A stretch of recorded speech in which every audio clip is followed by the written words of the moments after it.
they thought we were going to help them rebuild, which is what we had promised to do. But instead, all we did was continually destroy, and the longer we're there, the more we destroy. Little by little, people became less and less grateful and more angry. This idea that we can rebuild someone's family after we destroy it. The idea that we can go over there and that cause so much death and destruction and then still think that we can fix this. I mean, how do you repair your brother just died? How do you repair the loss of your child? How do you repair a child losing his mother or her mother? I know from my own experience, even, losing friends over there, it makes you angry, It builds a resentment against the Iraqi people. The guys start to question it, and it's like, we're here to help you people, and you're killing us, and you're not telling us who put the bombs in the road and who's doing this and that. So I think there's a huge resentment to the general public, because the more guys we lose, personal friends, the less the guys really cared about what damage they did to the area and the people that got killed. And I think that's a totally natural, thing to happen.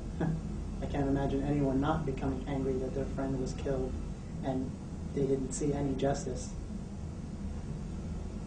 But on the same note, that's what the Iraqis are going through every single day too.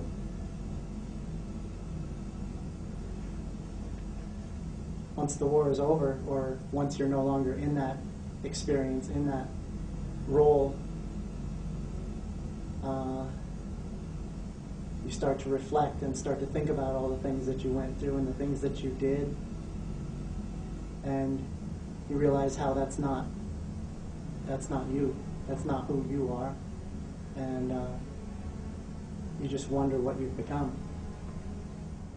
I watched an American soldier who was pinned by this Humvee that had rolled over, and none of the medics had rendered aid because triage insists that you only help those who have a chance of living, and the medics didn't think that he had a chance of living, and so he was not a priority.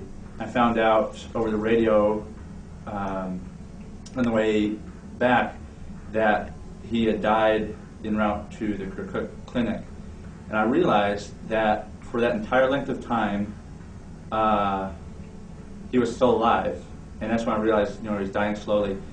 And for the next 9 nights I never slept, because all I kept thinking about was what must have been going through his mind if he could hear us, if he knew that there were people just outside arm's reach and they weren't doing anything to save him. And the farther I was removed from that incident, chronologically, my thoughts began to turn instead to, why was that the only death that affected me? Why was it an American life that really disturbed me? Why is Iraqi life not just as disturbing for me to watch pass away as it was American life? And that, I think, is when I really started to get a sour taste in my mouth for what we were doing over there. I mean, the mission was so unclear because it was tactically what we were trained not to do. I think that's part of what made the mission even more confusing, was not only was it unclear what it was going to achieve as far as the repetition of going on patrols day after day without change. That's not a mission, that's a pattern, that's a habit.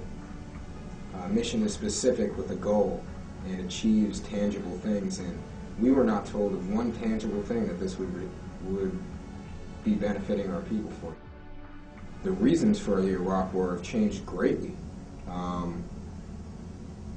since the war started 5 years ago, and if you're going to keep continuing to believe these things that are obviously not the truth.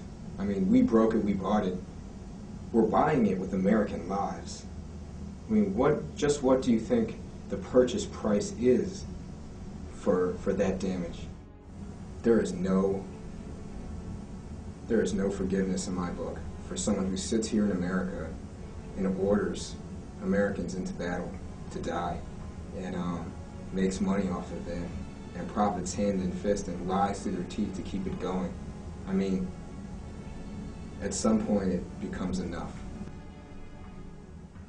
If people mean what they say with those magnets about we support our troops, then this is the way you do it. Like a $1.50 magnet doesn't mean anything if you're really just going to sit on your duff and feel absolutely no stirring of conscience to go out and do something about the state of affairs of our nation.